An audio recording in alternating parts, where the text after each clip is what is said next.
آج یہ جیسے جہانگیری کی ڈگری کا معاملہ ہے تو اس کے اوپر تو بڑے واضح انداز سے جو کراچی یونیورسٹی ہے اس کی طرف سے بذریعہ ہائر ایجوکیشن کمیشن بتایا گیا ہے کہ رول نمبر 2 ہیں، ناموں کے اندر بھی تفاوت ہے، سال بھی نہیں ملتے.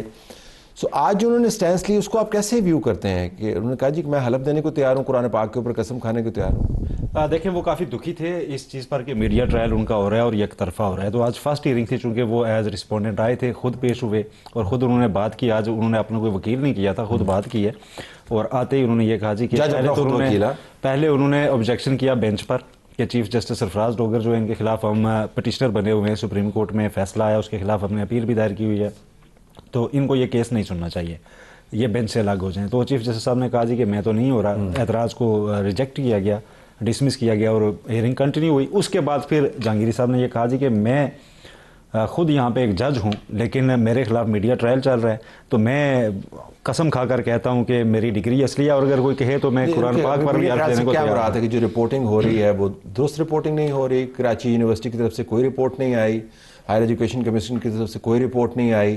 فیکچولی غلط ہو رہا ہے، کیا ہو رہا ہے میڈیا ٹرائل؟ دیکھیں رپورٹس تو آئی ہیں لیکن اس کا ایک بیک گراؤنڈ بھی تو ہے. پھر پچھلے سال تک بات چلی جاتی ہے، اس وقت جب وہاں پر ایک سنڈیکیٹ اجلاس ہو رہا تھا، پھر اس کے ایک ممبر نے آگے انٹرویو بھی دیا تھا کہ جی کچھ چیزیں ایسی چل رہی ہیں.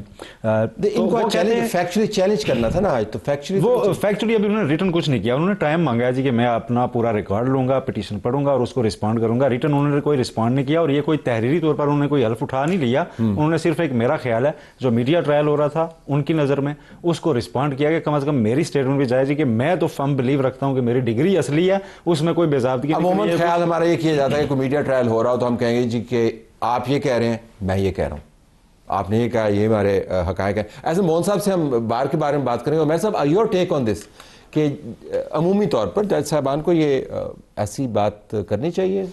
دیکھیں جج صاحبان سے ہٹ کے ویسے بھی دیکھیں عدالت ڈفرینٹ یارڈ سٹک پہ ڈیسائیڈ کرتی ہے، عدالت کا یہ یارڈ سٹک نہیں ہے. مگر ایک چیز دیکھنی چاہیے کہ جج ایک عمر گزار کے آتا ہے. وہ اس پروفیشن میں، ہم اگر وکیل ہیں، وہ وکیل بھی رہا ہوا ہے، وکیل رہنے کے ساتھ ساتھ وہ مختلف پوزیشنز بھی انجوائے کرتا ہے جو حکومت کی دی ہوئی ہوتی ہیں، اور ان پوزیشن میں بھی اس کے کریڈینشل سکروٹنائز ہوتے ہیں. جب جج بنتا ہے تب بھی پوری کی پوری سیکیورٹی ایجنسیز لے کے ہر چیز کی پروفائلنگ کرتی ہے. اس سارے سٹیج سے گزر کے جب ہم پہنچتے ہیں پھر جس پوزیشن پہ جج بیٹھا ہوتا ہے، آئین نے اس کو ایک سیف گارڈ دیا ہوا ہے، اس کو نکالنے کا آرٹیکل 209 کے تحت ایک طریقہ وضع کیا ہوا ہے. جب اس طریقے کو آپ سرکموینٹ کر کے اس طرح کا چیز سٹارٹ کر لیں تو پھر آوازیں اٹھتی ہیں.